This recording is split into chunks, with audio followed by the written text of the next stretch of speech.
Hi guys, hope all is well. So I'm back at you guys with another video. Obviously the last one you saw was the course which I showed you a quick walk around on. We've got a little problem.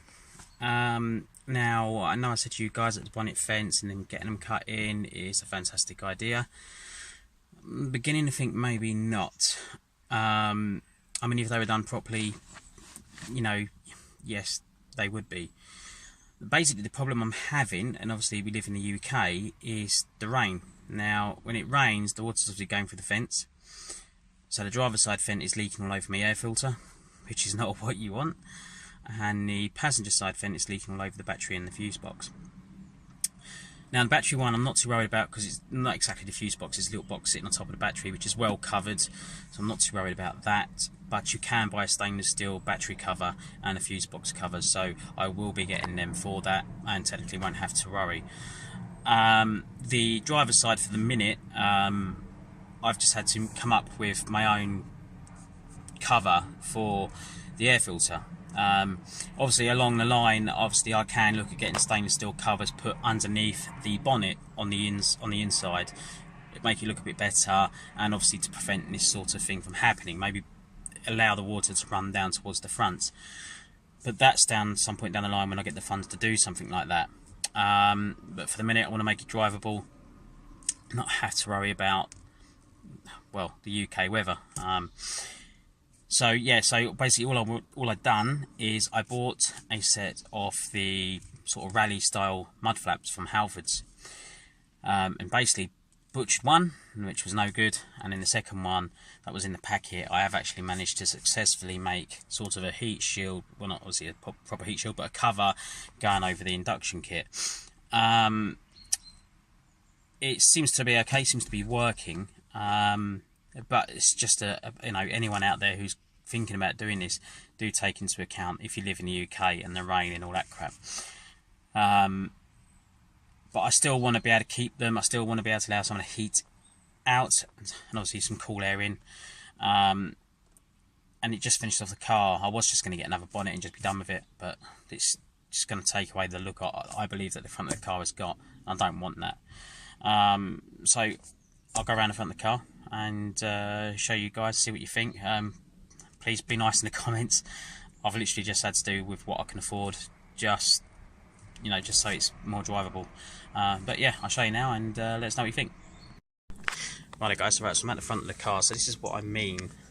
So obviously air vent, battery, so obviously it's been leaking on here and on here. It's nowhere near the ECU, so I'm not too worried about that. But it's all leaking from this top part down. Obviously underneath this cover is the battery terminal itself, which will grease up. But generally the rest of it, you know, there's no way water's going to get inside this bit here. And obviously it's going on this bit. So I'm not too worried about that at the moment, but I will be getting a battery cover which covers all of this here and this box. And this box here isn't actually getting any water on it at the moment, which is good. But obviously to finish it off and allow me a bit of protection, and then when I get the money, maybe I can find someone who can create a bit of a stainless steel cover on the inside, maybe space it out, you know, obviously drain the water this way and away from everything else. But like I say, that's going to have to wait until the funds are in a better position to actually do that.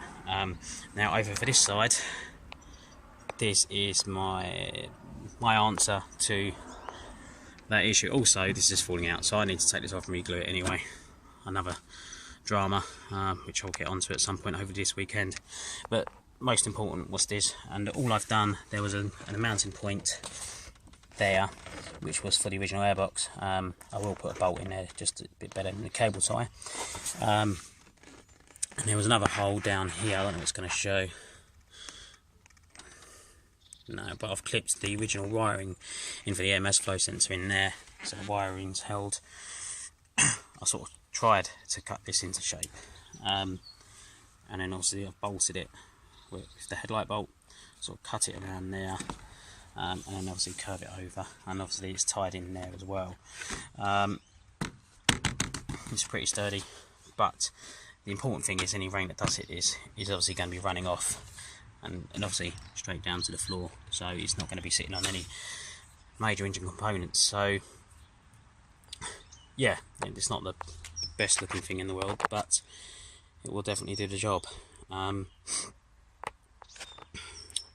yeah, so we see how that goes, and we'll go from there. Now, a few other little bits and pieces I do need to try and get sorted. I did have a go at trying to repair the boost gauge, and the wiring was just a bodge job. I tidied it up, I took the actual fascia off, painted it all up, but it's just not having it at all.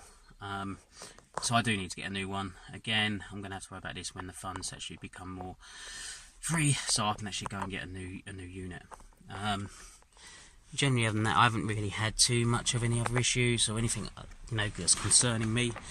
Apart from there is a sort of a wheel bearing groan, which is going back to the garage today to have a look at, and there's a slight oil leak which is coming from the sump gasket, but it is still covered under warranty, so why it's covered, that's down to them. But you know, little bits at a time and do what I can. And then one thing I do want to crack onto is this front bumper and tidying this up. Desperately needs it. But again, you know, it's going to be my daily drive. It's my project car, and I'll do what I can, and with the time and the money I have. But all these little bits and pieces I can get done now help. Like I say, the last thing I want is water going into my air filter.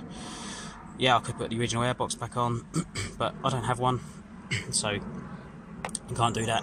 But I've also been looking at these enclosed induction kits, like the carbon fibre ones, which would look pretty good, so maybe that's a possibility as well. If there's anyone out there who has got any induction kits for sale, like the enclosed ones or anything like that, you know, please send me a comment and let me know.